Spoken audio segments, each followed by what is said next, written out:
بسم اللہ الرحمن الرحیم رب اشرح لی صدری ویسر لی امری واحلل عقدۃ من لسانی یفقہوا قولی اللہم ربنا زدنا علما یا معلم ابراہیم علمنا یا مفہم سلیمان فہمنا۔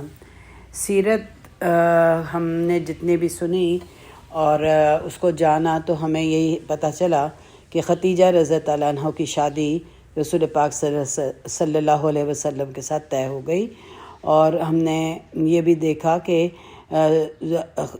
رسول اللہ صلی اللہ علیہ وسلم نے ختیجہ رضی اللہ عنہ کو بتایا کہ جبرائیل ان کے گھر آئے ہیں اور سلام پیش کر رہے ہیں، تو ختیجہ رضی اللہ عنہ نے کیا کہا کہ ان اللہ ہوا السلام، کہ اسے ان کی انٹیلیجنس کا پتہ چلتا ہے کہ یہ نہیں کہا کہ علیکہ یا السلام یا اللہ، کیونکہ اللہ تو خود سلامتی ہے، اس کو تو سلام نہیں بھیجا جا سکتا، اس لیے یہ کہا کہ ان اللہ ہوا السلام، کہ اللہ ہی سلامتی ہے، اور پھر یہ کہا کہ علی جبرائیل و علیکہ یا رسول اللہ السلام، کہ جبرائیل اور آپ صلی اللہ علیہ وسلم سلام ہو۔ اور یہ ہم نے کل یہاں پہ ختم کیا تھا، اور اس کے بعد ہم یہ دیکھتے ہیں کہ جو رسول پاک صلی اللہ علیہ وسلم کی جو پسندیدہ بیوی تھی وہ حضرت خدیجہ تھی، اور بعد میں پھر حضرت عائشہ تھی، لیکن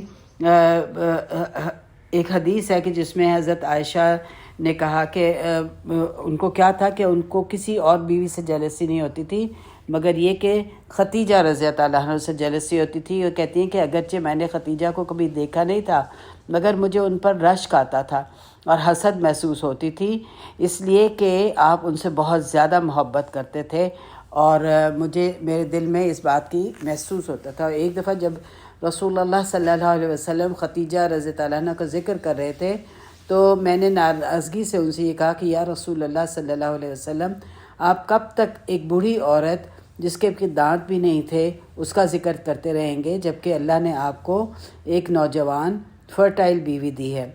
تو آپ صلی اللہ علیہ وسلم کے چہرے پر ناراضگی کے اثرات آ گئے، اور آپ نے ذرا ناراضگی کے ساتھ کہا کہ نہیں، اللہ کی قسم، اللہ نے مجھے اس سے بہتر کچھ نہیں دیا۔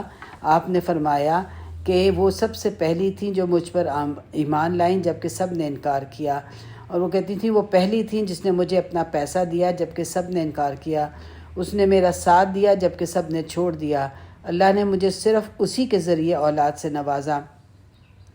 تو حضرت عائشہ کہتی ہیں کہ میں نے اس کے بعد ان کے بارے میں کبھی کچھ نہ کہا۔ جب بھی گوشت یا کوئی اور تحفہ آتا تو آپ صلی اللہ علیہ وسلم ختیجہ رضی اللہ عنہ کی دوستوں کو بھجوا دیتے، جبکہ یہ مدینہ میں تھا عرصے بعد، جبکہ فتح مکہ ہو چکا ہوا تھا اس کے بعد۔ ایک اور واقعہ بیان کیا جاتا ہے کہ ایک دفعہ ختیجہ رضی اللہ عنہ کی بڑی بہن مدینہ آئیں اور رسول پاک صلی اللہ علیہ وسلم کو ملنے آئیں، عائشہ کے گھر میں تھیں۔ جب بہن کے قدموں کی آہٹ سنی تو آپ صلی اللہ علیہ وسلم کا رویہ فوراً تبدیل ہو گیا، اور آپ کو ختیجہ رضی اللہ عنہ کے پاؤں کی آہٹ محسوس ہوئی۔ جب انہوں نے داخل ہونے کی اجازت مانگی تو آپ صلی اللہ علیہ وسلم کا چہرہ جو تھا وہ پیلا ہو گیا، زرد پڑ گیا، کیونکہ سب یادیں ختیجہ رضی اللہ عنہ کی تازہ ہو گئی تھیں۔ تو صحابہ کا کہنا ہے کہ جب ختیجہ رضی اللہ عنہ فوت ہوئیں تو کتنے عرصے تک، مہینوں تک رسول پاک صلی اللہ علیہ وسلم جو ہیں وہ مسکرائے تک نہ رہے۔ تو یہاں سے ہمیں ختیجہ رضی اللہ عنہ کی اہمیت کا پتہ چلتا ہے کہ کتنی اہم تھی وہ آپ صلی اللہ علیہ وسلم کی زندگی میں، اور انہوں نے کتنا اہم کردار جو ہے وہ ادا کیا۔ اور تمام اولاد، کم از کم 6 بچے جو ہیں وہ ختیجہ رضی اللہ عنہ سے پیدا ہوئے۔ ایک القاسم تھے، وہ 6 یا 8 سال کے تھے، تو یہ وہی سے پہلے پیدا ہوئے تھے اور انتقال ہو گیا تھا۔ پھر بیٹیاں جو پیدا ہوئیں وہ زینب، رقیہ، ام کلثوم اور فاطمہ تھیں۔ پھر ایک اور بیٹا عبداللہ جو ہے وہ جب وہی آ گئی تھی تو اس کے بعد پیدا ہوئے۔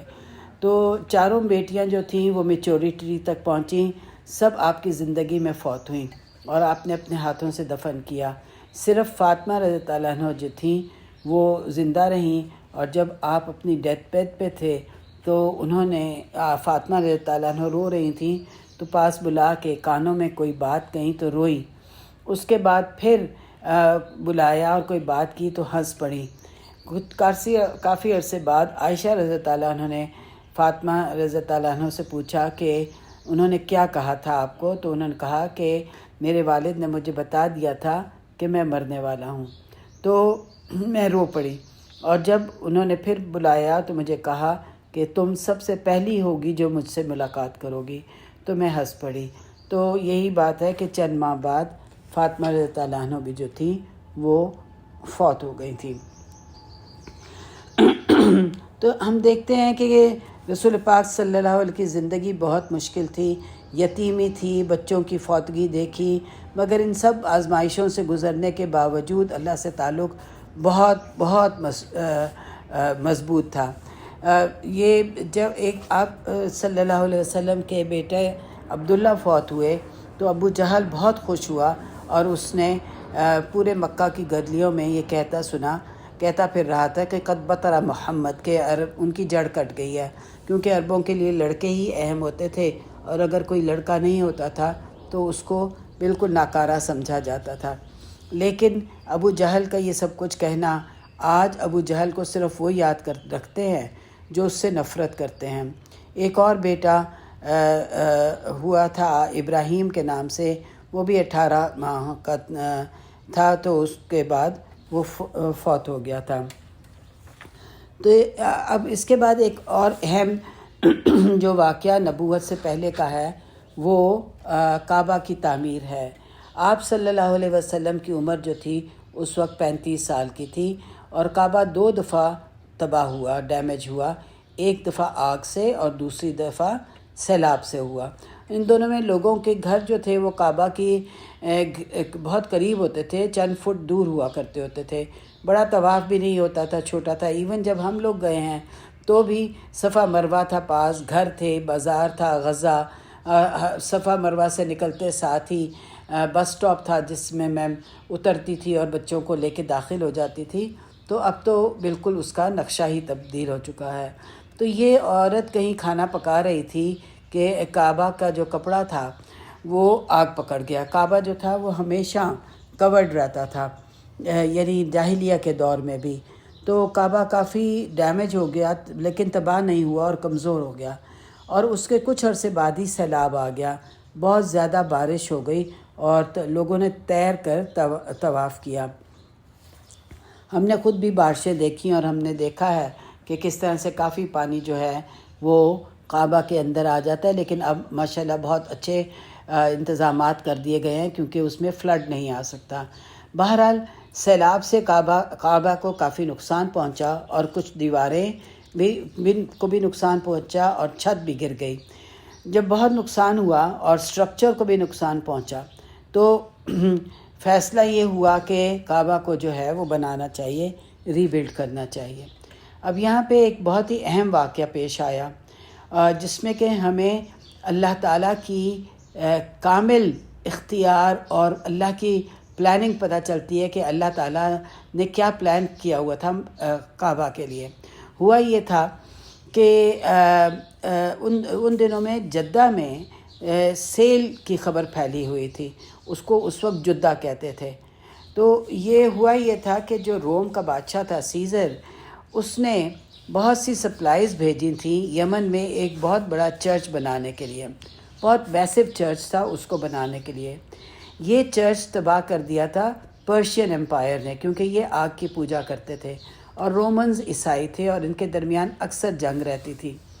جنگ بہت عرصے سے تھی، لہٰذا سیزر نے اپنے پیسوں سے وہ چرچ بنوانے کا ارادہ کیا، اور جو بہترین ماربل تھا وہ، اور جو بہترین لکڑی تھی وہ، اور بہترین کرافٹس مین جسے نجار کہتے ہیں بنانے والا، وہ اس نے بھیجے کہ وہ چرچ جو ہے جو یمن کی کسی سٹی میں تھا اس کو دوبارہ سے بنایا جائے. مگر اللہ کا پلان کچھ اور تھا. تو اللہ تعالیٰ نے ایک ایسی ہوا چلائی، اس کا طوفان آیا، اور جو شپ تھا وہ کافی ڈیمیج ہو گیا. تباہ نہیں ہوا لیکن ڈیمیج ہو گیا، اور اس جہاز کو وہ ہوائیں جو تھیں بہا کر جدہ کے پورٹ پر انہوں نے پہنچا دیا، ڈوبا نہیں، اور وہ تمام سامان جو تھا وہ اس میں سے اتار لیا گیا اور اتار کر اس کو بیچنے کا ارادہ کیا گیا، کیونکہ انہوں نے واپس بھی جانا تھا، اس کے لیے پیسہ چاہیے تھا۔ اہل مکہ جو عربیہ تھا، ان کے پاس انہوں نے کبھی کوئی فینسی ماربل نہ دیکھا تھا، نہ اس قسم کی کوئی ووڈ تھی، صحرا تھا، لکڑی کہاں سے آ سکتی تھی، اور نہ ہی اس قسم کے اعلیٰ قسم کے ان کے پاس کرافٹسمین تھے۔ لہٰذا اب جب سب مال پر سیل لگا دی گئی تو قریش کو جب پتہ چلا تو وہ سیل کا وہ سب سامان خریدنے کے لیے جدہ پہنچے، مال خرید لیا، اور وہ نجار جس نے کہ وہ کرافٹسمین تھا اس کو بھی ہائر کر لیا۔ وہ کرافٹمین آپ دیکھیں کہ ایجوکیٹڈ تھا، اور کہاں سے تھا؟ سیزر کے پیلیسز سے تھا، most qualified person on the face of the earth, اور کیسے وہ ہی اینڈیڈ اپ ان مکہ، اور اس فینسی مٹیریل کے ساتھ، اور چوائسسٹ ووڈ تھی، اور پیپل جو لوگوں مکہ کے لوگ تھے انہوں نے اس کو کبھی دیکھا نہیں تھا۔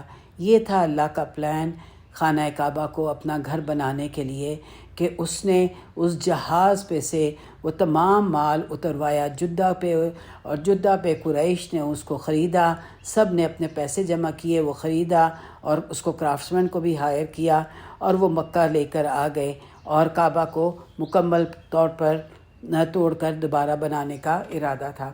لیکن اب قریش جب یہ مال خرید کر مکہ لے آئے تو مسئلہ یہ تھا کہ یہ فیصلہ کرنا مشکل تھا کہ کعبہ کو مکمل طور پر توڑ کر بنایا جائے یا اسی کی مرمت کی جائے۔ کوئی بھی ڈر کے مارے کعبہ کو ہاتھ نہ لگاتا تھا۔ ابن اسحاق کی روایت ہے کہ جب یہ بحث چل رہی تھی تو زمزم کے کنویں سے ایک بہت بڑا سانپ نکل آیا، جب بھی کوئی اس کے قریب جاتا تھا وہ پھنکارتا تھا۔ تو اللہ کے نے ایک بہت بڑی چڑیا بھیجی، برڈ بھیجی، اور اس نے اس کو اٹھا کر مکہ کی پہاڑیوں کے پیچھے ڈال دیا۔ اس کو قریش نے اپنے لیے ایک یہ سائن لیا کہ ان کو کعبہ کو توڑ کر دوبارہ بنانا چاہیے، کیونکہ اب سانپ جو ہے وہ کعبہ کی حفاظت نہیں کر رہا، مگر اس کے باوجود کوئی آگے نہ آتا تھا۔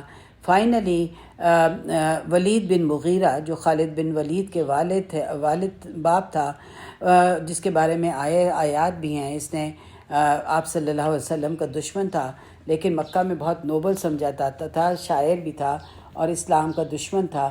اس نے کلہاڑی اٹھائی اور لے کر کعبہ کی دیواروں کو مارنا شروع کر دیا، مگر کوئی آگے نہ آیا۔ انہوں نے یہ فیصلہ کیا کہ ہم دیکھتے ہیں کہ ولید کو ایک لٹمس ٹیسٹ پر لیتے ہیں، اگر ولید جو ہے وہ رات گزار کر ٹھیک ٹھاک رہا تو پھر ہم ولید کے ساتھ کام شروع کر دیں گے۔ لہٰذا جب ولید اکیلا اسی دن کام کرتا رہا، اور جو وہ رات گزار کر صحیح سلامت آ گیا دوسرے دن، تو سب نے مل کر فیصلہ کیا کہ کعبہ کو توڑ کر ری بلڈ کریں گے۔ اور اب یہاں پہ قریش کے مختلف قبیلے تھے، اور ان سب کو ایک ایک دیوار جو تھی وہ بنانے کے لیے دے دی گئی، 3-4 جو قبیلے تھے ان کو دے دی گئی۔ جو قبیلہ سب سے زیادہ معزز تھا، یعنی بنو عبد المناف، جس سے کہ عبد المطلب تھے، ان کو سب سے اہم دیوار جو کہ دروازے والی سائیڈ ہے وہ دے دی گئی، اور دوسری اہم دیوار جو تھی وہ بنو مخزوم جس سے ابو جہل تھے اس ٹرائب کو دے دی گئی۔ یہ وہ کون سی دیوار دی گئی؟ رکن یمانی سے لے کے حجر اسود تک، اور دروازے والی سائیڈ جو تھی وہ دوسرے بنو عبد المناف کو دے دی گئی۔ اس کے بعد ہم سب جانتے ہیں کہ ہوا کیا کہ سب نے کعبہ کی تعمیر شروع کر دی، یہاں تک کہ دونوں یہ جو دیواریں تھیں، یہ حجر اسود دروازے والی اور رکن یمانی والی، جب یہ مکمل ہوئی تو جب یہ دونوں دیواریں آپس میں ملی تو ہم یہ جانتے ہیں کہ اس کے کارنر پر حجر اسود جو ہے وہ نصب تھا۔ اب حجر اسود جو تھا اس کے بارے میں جھگڑا دونوں کے درمیان ہونے لگا کہ کون لگائے گا اس کو، اور یہ جھگڑا بہت بڑھ گیا، یہاں تک کہ 5 دن تک تعمیر کا کام رکا رہا۔ یعنی اس سے ہمیں یہ پتہ چلتا ہے کہ عرب اسلام سے پہلے بھی حجر اسود کی اہمیت کو جانتے تھے۔ اب یہاں پہ ہوا یہ کہ جو بنو مخزوم تھے ان لوگوں نے مل کے ایک سیکرٹ میٹنگ کی اور یہ فیصلہ کیا کہ اپنا ہاتھ خون میں ڈال کر عہد کیا کہ مرنے تک ہم کسی کو حجر اسود نہ لگانے دیں گے، ہم خود ہی لگائیں گے۔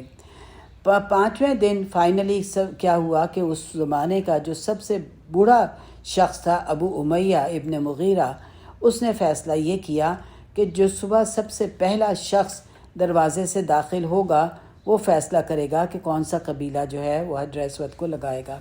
لہٰذا رسول اللہ صلی اللہ علیہ وسلم وہ پہلے شخص تھے جو داخل ہوئے، اور سب ہی خوش ہو گئے اس امید پر کہ رسول اللہ صلی اللہ علیہ وسلم میرے قبیلے کو چنیں گے، اور سب نے یہ پکار کر کہا لقد جاء الامین، لقد جاء الامین، کہ امین آ گیا ہے۔ سب پسند کرتے تھے آپ صلی اللہ علیہ وسلم کو، اور سمجھتے یہی تھے کہ ہم ہی اسپیشل ہیں۔ تو اس کے بعد یہ صرف اس وقت کی بات نہیں تھی، بلکہ جب اسلام کے بعد بھی مختلف صحابہ یہی سمجھتے تھے کہ سب سے زیادہ ان کو ان سے محبت ہے۔ 50 سال بعد، یعنی اسلام آنے کے 50 سال بعد، عمر بن عاص جو کہ بہت بعد میں اسلام لے کر آئے، وہ کہتے ہیں کہ رسول پاک میرے صلی اللہ علیہ وسلم میرے ساتھ اتنے جینٹل تھے، اتنے سافٹ تھے کہ میں سمجھتا تھا کہ وہ مجھ سے سب سے زیادہ محبت کرتے ہیں۔ تو میں نے آپ صلی اللہ علیہ وسلم سے سوال کیا کہ آپ سب سے زیادہ کس سے محبت کرتے ہیں؟ تو انہوں نے جواب میں کہا عائشہ سے۔ تو انہوں نے کہا نہیں، میں مردوں میں پوچھ رہا ہوں۔ تو انہوں نے کہا ابوہا، کہ ان کے والد حضرت ابو بکر۔ پھر میں نے پوچھا اس کے بعد، تو آپ صلی اللہ علیہ وسلم نے فرمایا عمر۔ تو اس کے بعد عمر بن عاص کہتے ہیں کہ میں نے اپنی زبان بند کر لی، کیونکہ مجھے پتہ چل گیا کہ آپ کو کس کو پسند کرتے ہیں، کیونکہ یہ تو بہت لیٹ ایمان لائے تھے، 8 ہجری میں ایمان لائے تھے۔ تو اب ہم یہ بھی جانتے ہیں کہ حجر اسود کا جو جھگڑا تھا اس کو آپ صلی اللہ علیہ وسلم نے کیسے طے کیا۔ آپ نے کہا کہ ایک ازار یعنی چادر لاؤ، اور خود حجر اسود کو اٹھا کر اس پر ڈال دیا۔ سب قبیلوں کے چیفز کو بلایا، اور جب وہ آ گئے تو سب نے مل کر وہ چادر اٹھائی، اور آپ نے خود اٹھا کر حجر اسود لگا دیا۔ اب بات یہ ہے کہ اہم بات یہ ہے کہ خانہ کعبہ کے اسٹرکچر میں کہ کتنی تبدیلیاں ہوئیں۔ ایک تو یعنی یہ کہا ہے کہ یا تو ماربل یا لکڑی یا فاؤنڈیشن، اس کے لیے سالڈ مٹیریل استعمال کیا۔ انہوں نے کیا تھا کہ جو نیچے کا سالڈ مٹیریل کہاں استعمال کیا، یہ لکڑی اور یہ سب کچھ فاؤنڈیشن میں، تاکہ وہ مضبوط ہو، اور اوپر پھر ذرا ہلکا مال استعمال کیا۔ اور جہاں تک کعبہ کی جو شیپ ہے، تو جو اوریجنل ابراہیم علیہ السلام نے جو خانہ کعبہ بنایا تھا وہ ایک ریکٹینگل شیپ میں تھا، سکوئر نہیں تھا، اور 2 دروازے تھے جو بہت چوڑے تھے۔ ایک دروازے سے داخل ہوا جاتا تھا اور دوسرے دروازے سے نکلا جاتا تھا۔ وہ اتنے چوڑے تھے کہ جو آج کل دروازے ہیں ان سے کم از کم ڈبل تھے۔ اور یہاں پہ ہم یہ دیکھتے ہیں کہ یہ جو جتنے بھی چیزیں جو کہ مٹیریل جو استعمال ہوا، یہ انف نہیں تھی ایک ریکٹینگل شیپ بنانے کے لیے، اس لیے ایک سکوئر شیپ بنانے کا فیصلہ کیا، اور باقی جو جگہ تھی گرد آدھی دیوار بنا دی، جسے آج ہم حتیم کہتے ہیں، اس کو آدھی دیوار بنا دی۔ ان کا خیال یہ تھا کہ بعد میں جب سامان اویلیبل ہوگا تو بنا دیں گے، اور لیکن وہ آج بھی ویسے ہی ہے۔ اور اس میں ایک اہم بات یہ ہے کہ ابو جہل نے یہ کہہ دیا تھا کہ کعبہ کے لیے جو پیسے ہیں وہ صرف پیور انکم میں سے ہوں گے، یعنی کہ صرف جو ہے نا پیور ارننگز ہیں اس میں دی جائیں گی، کوئی چیٹنگ کا پیسہ، کوئی انٹرسٹ کا پیسہ، کسی قسم کا کوئی ایول سورسز سے پیسہ جو ہے وہ اس میں نہیں لگایا جائے گا، اور جو پیسہ دیا جائے گا وہ بالکل ایک پاک عمدہ کمائی سے ہوگا۔ دوسری چیز یہ تھی کہ کعبہ اتنا اونچا نہ تھا۔ آپ صلی اللہ علیہ وسلم کے زمانے میں کعبہ زیادہ سے زیادہ 15 فٹ اونچا تھا، اس لیے اب انہوں نے اس کو ڈبل سائز میں کر دیا، یعنی ہائٹ میں آگے بڑھا دیا۔ لیکن آج تو وہ اس سے بھی اونچا ہے، کم از کم 50 سے لے کے 70 فٹ اونچا ہے۔ تیسرا یہ تھا کہ کعبہ کا دروازہ بھی اونچا کر دیا، پہلے زمین پہ تھا، زمین پہ اس لیے تھا کہ ایلیٹ لوگ اندر جا سکیں، عام لوگوں کے لیے بند تھا، صرف بنو عبد المناف کے لوگ جا سکتے تھے۔ یہ ایک تبدیلی آئی کہ انہوں نے کعبہ کا دروازہ اونچا کر دیا۔ چوتھی بات یہ کی انہوں نے کہ چھت پر پانی کا ایک نالا بنا دیا، واٹر سپاؤٹ جسے کہتے ہیں، جو آج بھی قائم ہے۔ تو فتح مکہ کے موقع پر آپ صلی اللہ علیہ وسلم نے حضرت عائشہ سے یہ کہا تھا کہ اگر ایسا نہ ہوتا کہ تمہارے لوگ اسلام میں ابھی نئے ہیں، میں کعبہ کو گرا دیتا اور اس کو ابراہیم علیہ السلام کی اوریجنل پلرز پر بناتا اور دروازہ ہر ایک کے لیے کھلا ہوتا۔ یہ بخاری کی روایت ہے۔ تو لیکن آپ نے کہا کہ لوگوں کا اعتراض ہوگا، اس لیے میں نے ایسا نہیں کیا۔ اب ہم یہاں پہ روکتے ہیں، اور ابھی کعبہ کی جو ہسٹری ہے کچھ تھوڑی سی اور ہے، جو کہ انشاءاللہ ہم کل اس کو بیان کریں گے۔ ہم نے یہ آج اس پڑھا اور جانا کہ خانہ کعبہ چاہے جاہلیت کے جو قریش تھے ان کے لیے بھی بہت اہم تھا، اور کس طرح سے ان کے اپنے اندر یہ خواہش تھی کہ وہ خانہ کعبہ کو خود بنائیں۔ تو آج ہمارے لیے بھی خانہ کعبہ بہت اہم ہے، ہمیں اس سے محبت ہے۔ جب وہاں ہم جاتے ہیں تو ہمارا دل نہیں چاہتا ہے کہ ہم وہاں سے واپس آئیں۔ تو ہمیں یہ چاہیے کہ ہم اپنی زندگی میں کچھ نہ کچھ پیسے جوڑ کے ضرور اپنی زندگی میں یا عمرہ کر لیں، یا اگر اللہ تعالیٰ استطاعت دے تو حج بھی کر لیں۔ میں ایک دفعہ حرم میں بیٹھی تھی تو میرے ساتھ ایک خاتون تھیں، وہ میرے ساتھ بیٹھی ہوئی تھیں، تو انہوں نے مجھے کہا کہ آپ کو یہاں پہ کتنا عرصہ ہوا ہے؟ تو میں نے ان سے کہا میں مکہ ہی میں رہتی ہوں۔ تو کہنے لگیں کہ دیکھیں میں آج اپنے بالکنی میں بیٹھی ہوئی، تو میں سوچ رہی تھی کہ وہ کیسے لوگ ہوں گے جو ہم مکہ میں رہتے ہوں گے، اور اللہ نے آج آپ سے ملاقات کروا دی۔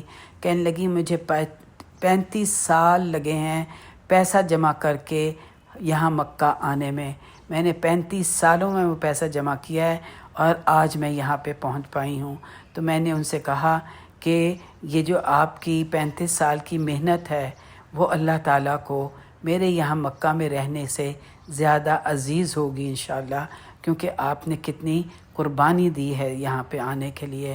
تو اللہ تعالیٰ ہم سب کو وہاں پہ جانے کی توفیق عطا فرمائے، ہمیں حج عمرہ کثرت سے کرنے کی توفیق عطا فرمائے۔